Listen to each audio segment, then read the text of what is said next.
LLB Audiobook presents The Great Gatsby by Francis Scott Key Fitzgerald. Chapter 1.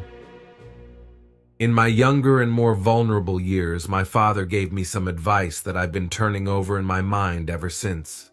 Whenever you feel like criticizing anyone, He told me, just remember that all the people in this world haven't had the advantages that you've had.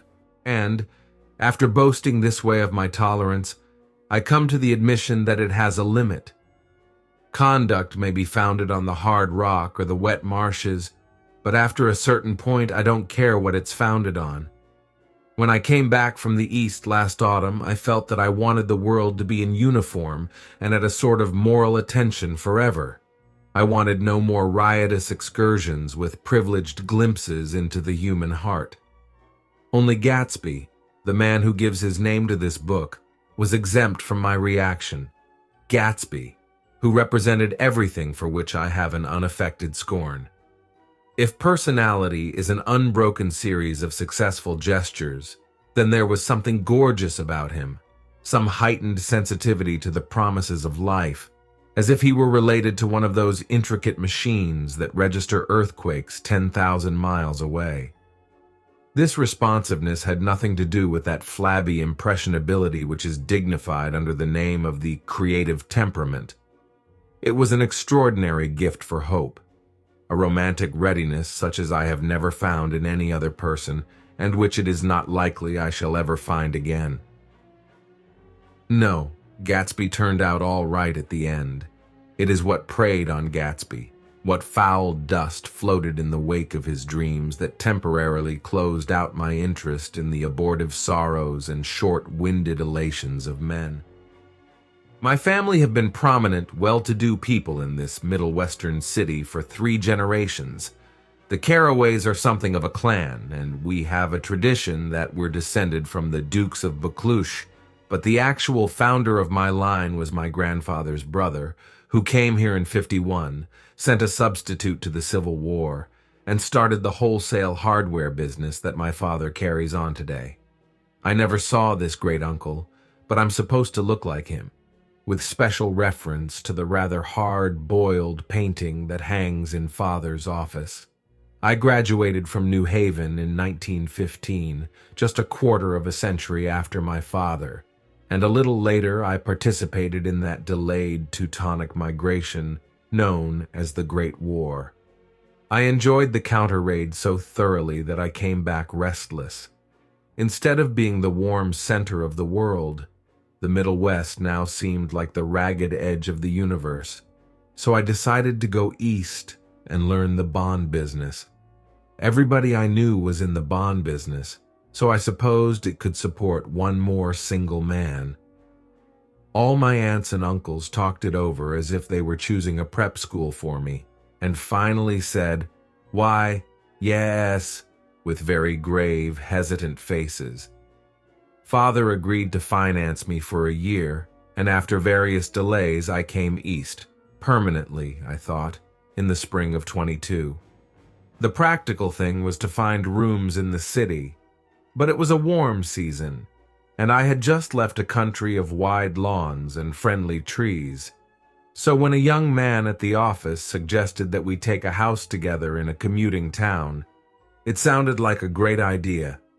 He found the house, a weather-beaten cardboard bungalow at $80 a month, but at the last minute, the firm ordered him to Washington, and I went out to the country alone. I had a dog, at least I had him for a few days until he ran away, and an old Dodge and a Finnish woman who made my bed and cooked breakfast and muttered Finnish wisdom to herself over the electric stove. It was lonely for a day or so until one morning some man, more recently arrived than I, stopped me on the road. "How do you get to West Egg Village?" he asked helplessly. I told him. And as I walked on, I was lonely no longer.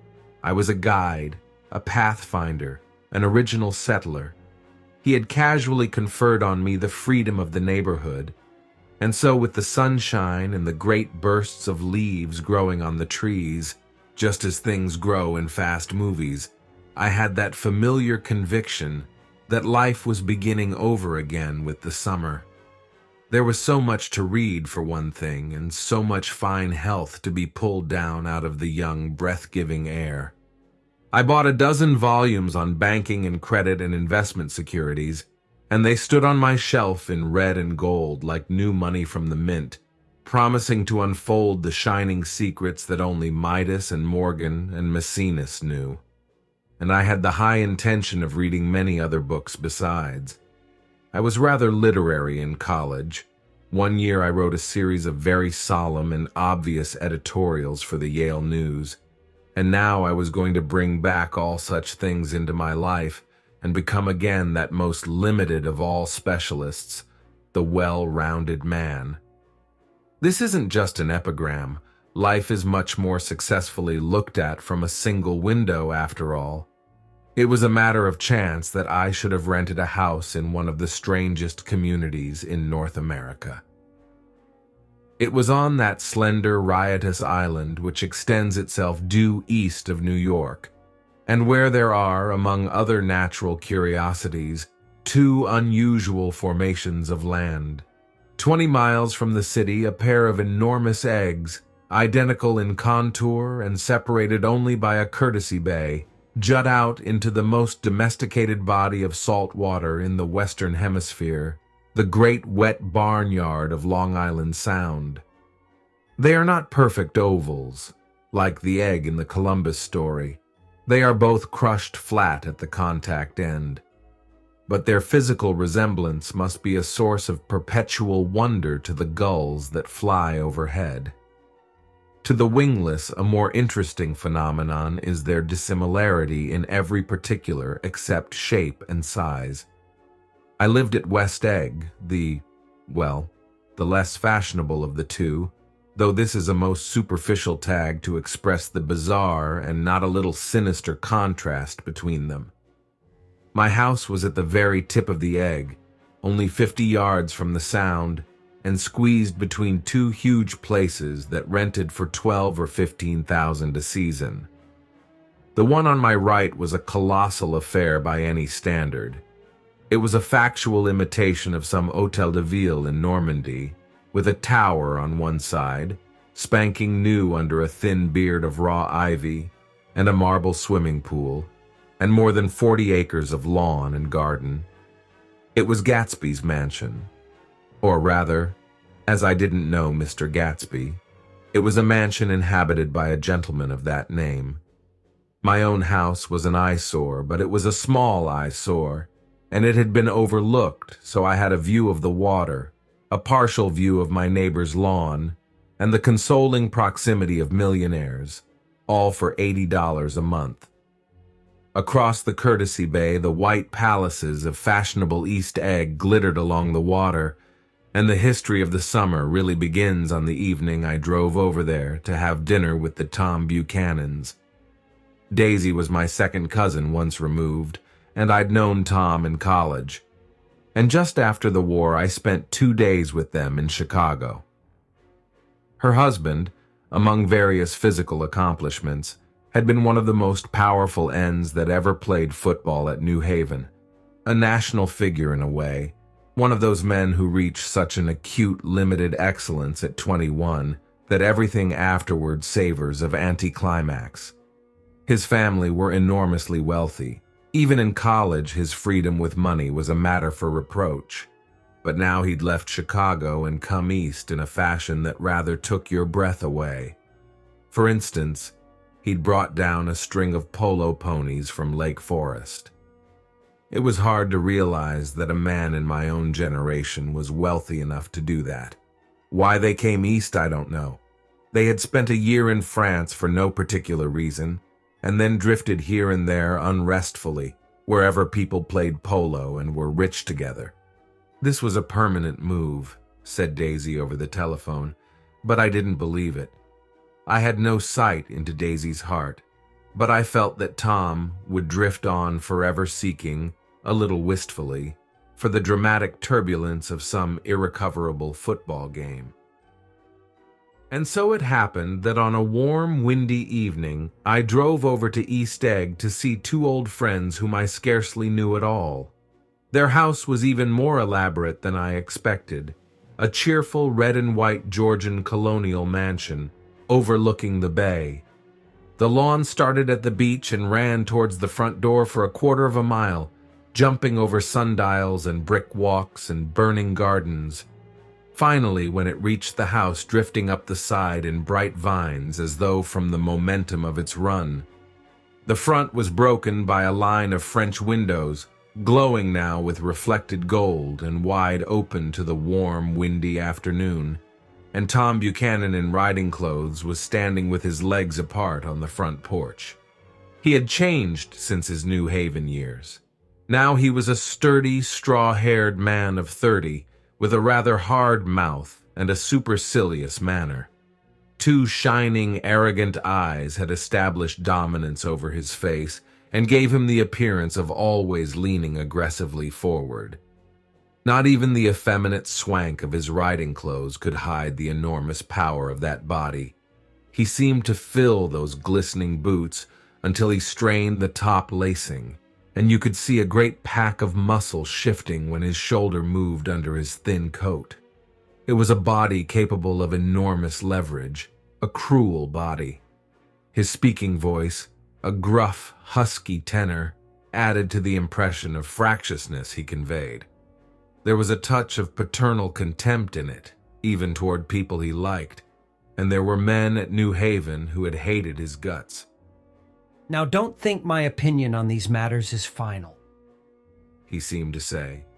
Just because I'm stronger and more of a man than you are.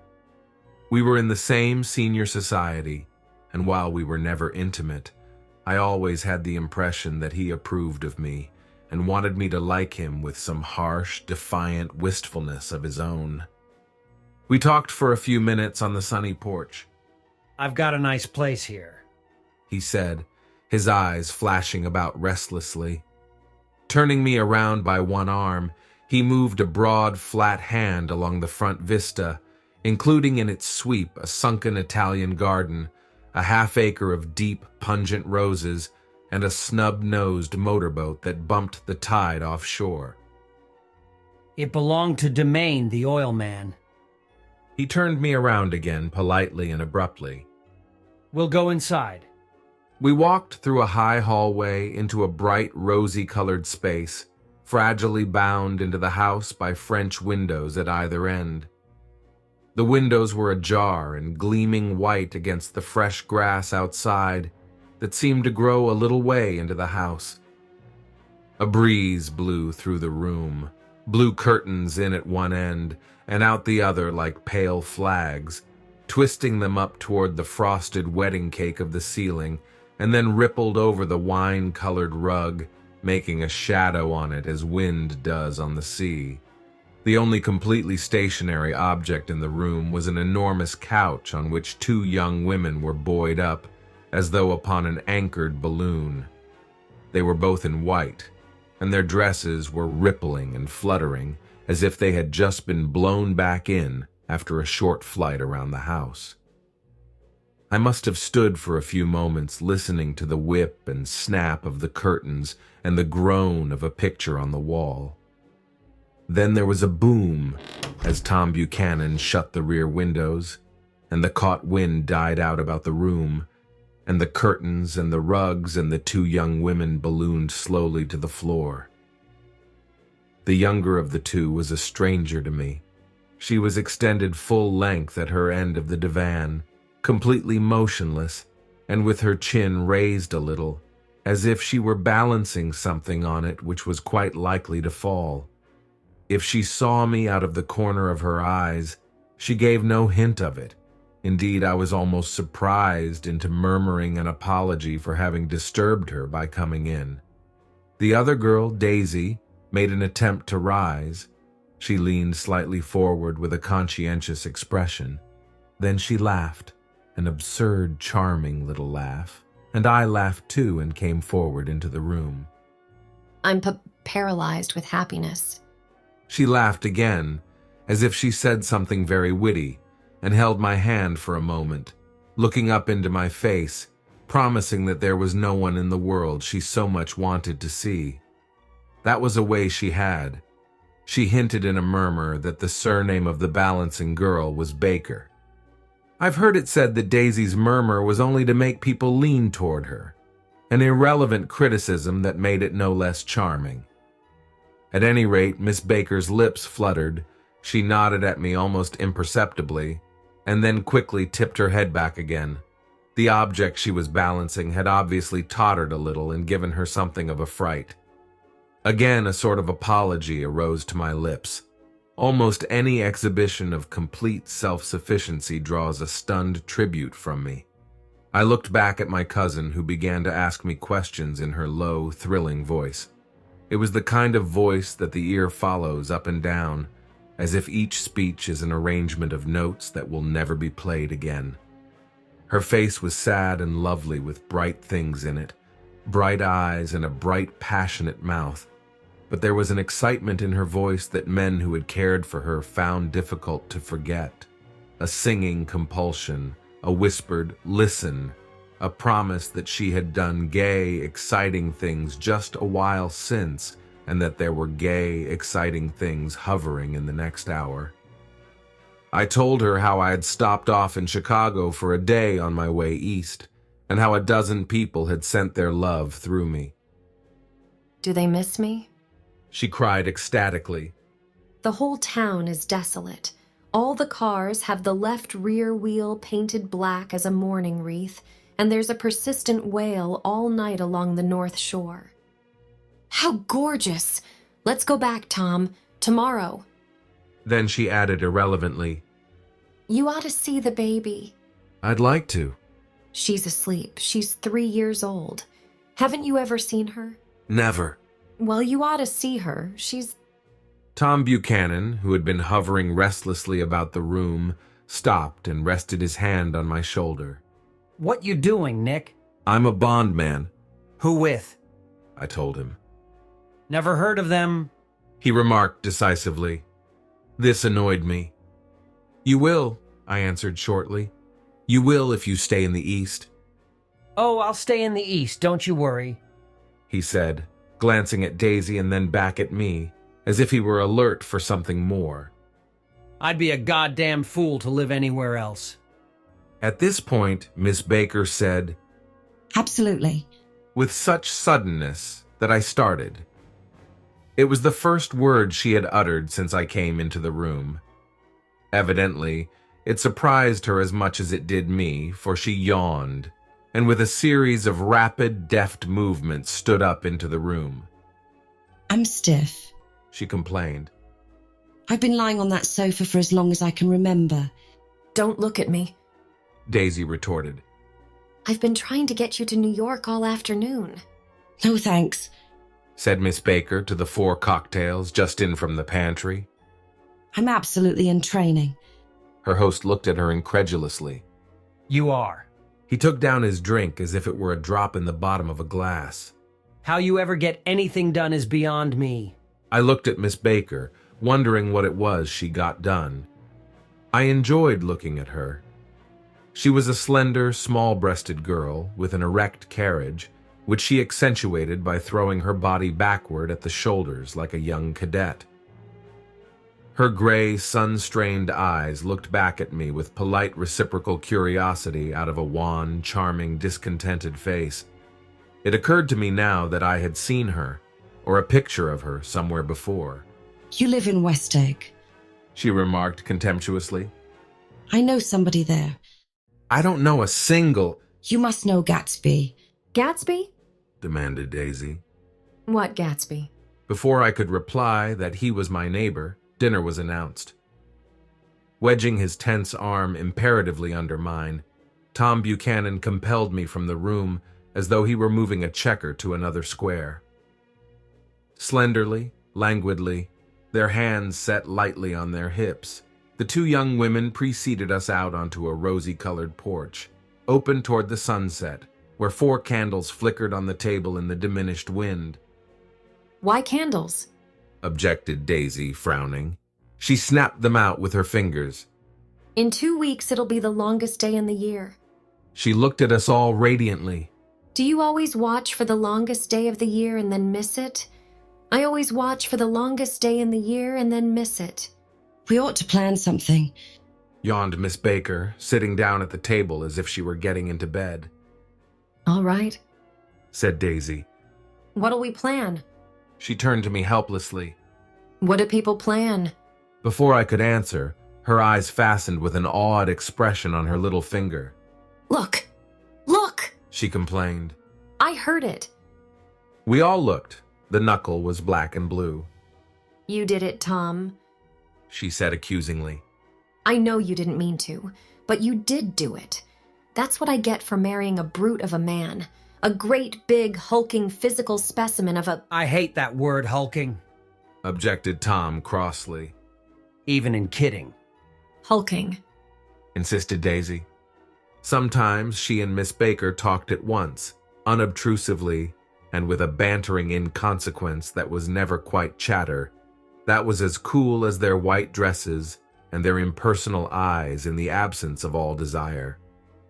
They were here, and they accepted Tom and me, making only a polite, pleasant effort to entertain or to be entertained. They knew that presently dinner would be over, and a little later the evening too would be over and casually put away. It was sharply different from the West, where an evening was hurried from phase to phase towards its close in a continually disappointed anticipation or else in sheer nervous dread of the moment itself. You make me feel uncivilized, Daisy, I confessed on my second glass of corky but rather impressive claret. Can't you talk about crops or something? I meant nothing in particular by this remark, but it was taken up in an unexpected way. Civilization's going to pieces, Broke out Tom violently. I've gotten to be a terrible pessimist about things. Have you read The Rise of the Colored Empires by this man Goddard? Why, no, I answered, rather surprised by his tone. Well, it's a fine book, and everybody ought to read it. The idea is if we don't look out, the white race will be utterly submerged. It's all scientific stuff. It's been proved. Tom's getting very profound, Said Daisy, with an expression of unthoughtful sadness. He reads deep books with long words in them. What was that word Well, these books are all scientific. Insisted Tom, glancing at her impatiently. This fellow has worked out the whole thing. It's up to us, who are the dominant race, to watch out, or these other races will have control of things.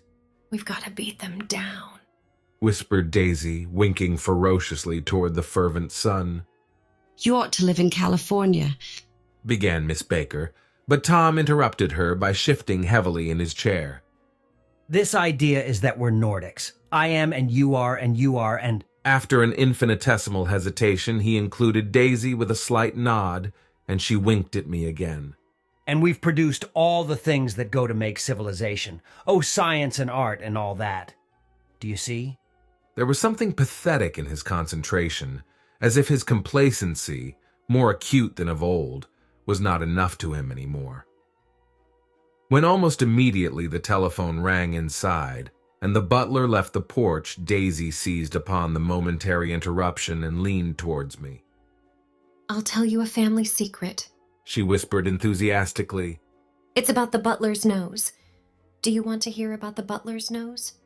That's why I came over tonight. Well, he wasn't always a butler. He used to be the silver polisher for some people in New York that had a silver service for 200 people. He had to polish it from morning till night, until finally it began to affect his nose. Things went from bad to worse, Suggested Miss Baker. Yes, things went from bad to worse until finally he had to give up his position. For a moment, the last sunshine fell with romantic affection upon her glowing face. Her voice compelled me forward breathlessly as I listened. Then the glow faded, each light deserting her with lingering regret, like children leaving a pleasant street at dusk. The butler came back and murmured something close to Tom's ear, whereupon Tom frowned, pushed back his chair, and without a word went inside. As if his absence quickened something within her, Daisy leaned forward again, her voice glowing and singing. I love to see you at my table, Nick. You remind me of a rose, an absolute rose, doesn't he? She turned to Miss Baker for confirmation. An absolute rose? This was untrue.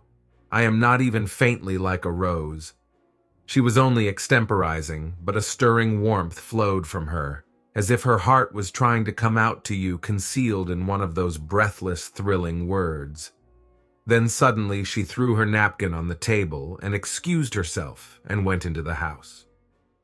Miss Baker and I exchanged a short glance, consciously devoid of meaning. I was about to speak when she sat up alertly and said, "Shh," in a warning voice. A subdued, impassioned murmur was audible in the room beyond, and Miss Baker leaned forward unashamed, trying to hear. The murmur trembled on the verge of coherence, sank down, mounted excitedly, and then ceased altogether. "This Mr. Gatsby you spoke of is my neighbor," I began.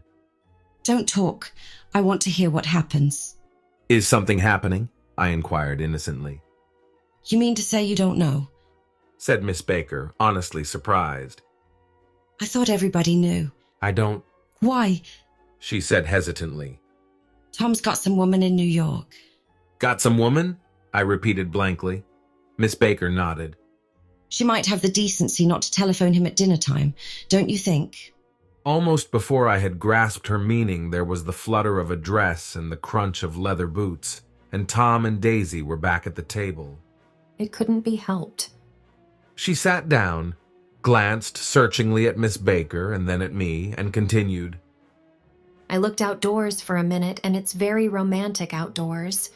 There's a bird on the lawn that I think must be a nightingale come over on the Cunard or White Star Line. He's singing away. Her voice sang. It's romantic, isn't it, Tom? Very romantic. He said, and then miserably to me. If it's light enough after dinner, I want to take you down to the stables. The telephone rang inside startlingly, and as Daisy shook her head decisively at Tom, the subject of the stables, in fact all subjects, vanished into air. Among the broken fragments of the last 5 minutes at table, I remember the candles being lit again, pointlessly, and I was conscious of wanting to look squarely at everyone, and yet to avoid all eyes. I couldn't guess what Daisy and Tom were thinking, but I doubt if even Miss Baker, who seemed to have mastered a certain hardy skepticism, was able utterly to put this fifth guest's shrill metallic urgency out of mind. To a certain temperament, the situation might have seemed intriguing. My own instinct was to telephone immediately for the police. The horses, needless to say, were not mentioned again. Tom and Miss Baker, with several feet of twilight between them, strolled back into the library, as if to a vigil beside a perfectly tangible body. While trying to look pleasantly interested and a little deaf, I followed Daisy around a chain of connecting verandas to the porch in front. In its deep gloom, we sat down side by side on a wicker settee. Daisy took her face in her hands as if feeling its lovely shape, and her eyes moved gradually out into the velvet dusk. I saw that turbulent emotions possessed her, so I asked what I thought would be some sedative questions about her little girl. We don't know each other very well, Nick. She said suddenly. Even if we are cousins, you didn't come to my wedding. I wasn't back from the war.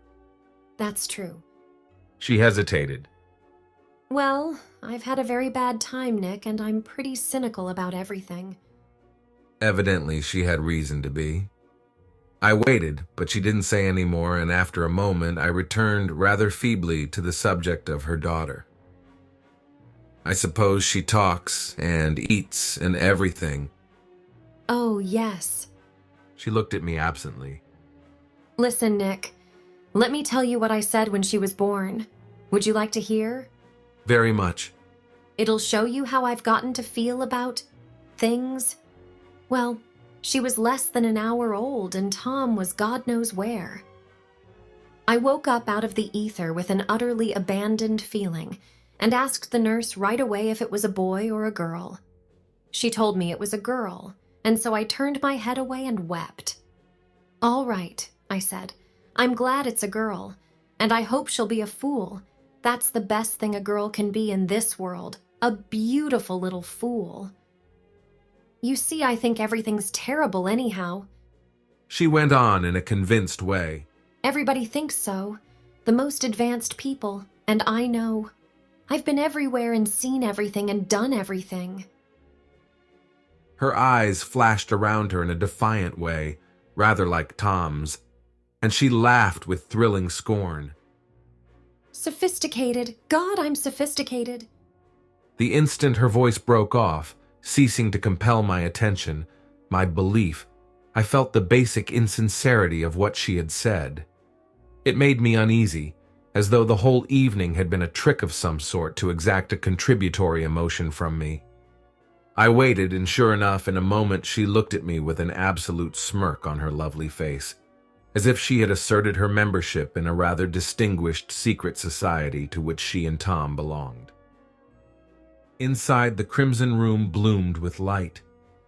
Tom and Miss Baker sat at either end of the long couch, and she read aloud to him from the Saturday Evening Post, the words, murmurous and uninflected, running together in a soothing tune.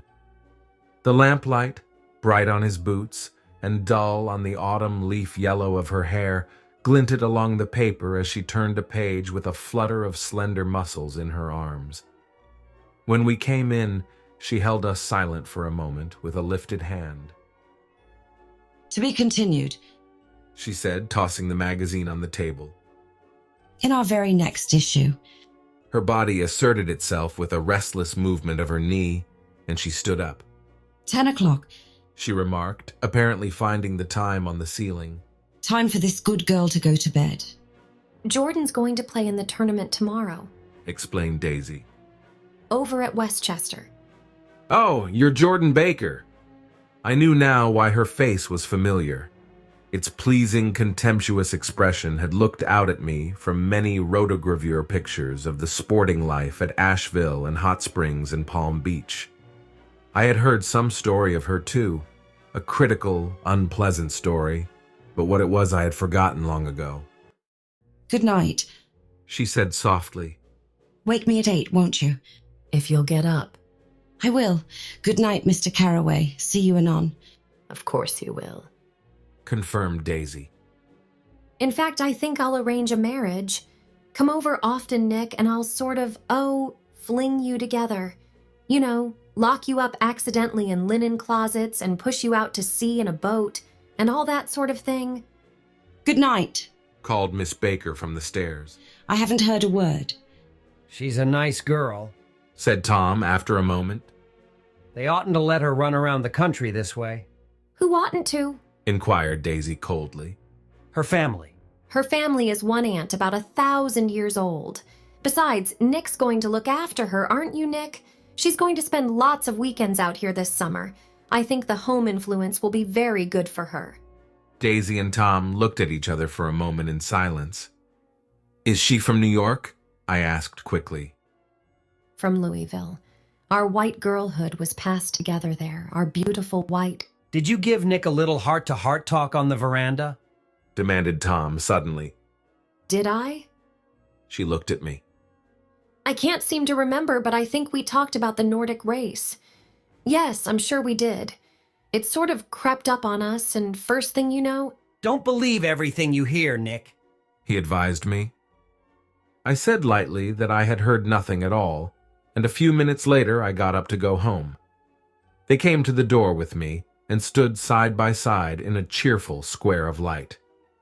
As I started my motor, Daisy peremptorily called, "Wait! I forgot to ask you something, and it's important. We heard you were engaged to a girl out west." That's right. corroborated Tom kindly. We heard that you were engaged. It's a libel. I'm too poor, "But we heard it." insisted Daisy, surprising me by opening up again in a flower-like way. "We heard it from 3 people, so it must be true." Of course I knew what they were referring to, but I wasn't even vaguely engaged. The fact that gossip had published the bans was one of the reasons I had come east. You can't stop going with an old friend on account of rumors, and on the other hand, I had no intention of being rumored into marriage. Their interest rather touched me and made them less remotely rich.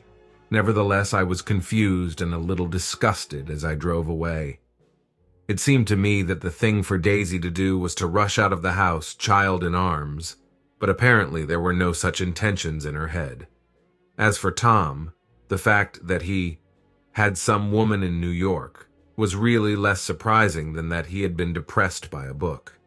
Something was making him nibble at the edge of stale ideas, as if his sturdy physical egotism no longer nourished his peremptory heart. Already it was deep summer on roadhouse roofs and in front of wayside garages, where new red petrol pumps sat out in pools of light. And when I reached my estate at West Egg, I ran the car under its shed and sat for a while on an abandoned grass roller in the yard. The wind had blown off, leaving a loud, bright night, with wings beating in the trees and a persistent organ sound as the full bellows of the earth blew the frogs full of life. The silhouette of a moving cat wavered across the moonlight, and turning my head to watch it, I saw that I was not alone.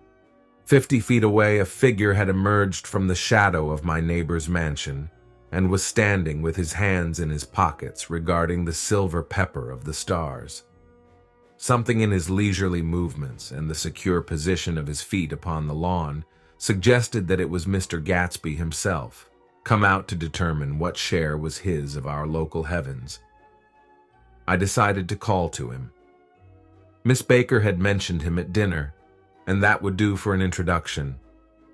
But I didn't call to him, for he gave a sudden intimation that he was content to be alone. He stretched out his arms toward the dark water in a curious way, and far as I was from him, I could have sworn he was trembling. Involuntarily, I glanced seaward, and distinguished nothing except a single green light, minute and far away, that might have been the end of a dock. When I looked once more for Gatsby, he had vanished, and I was alone again in the unquiet darkness.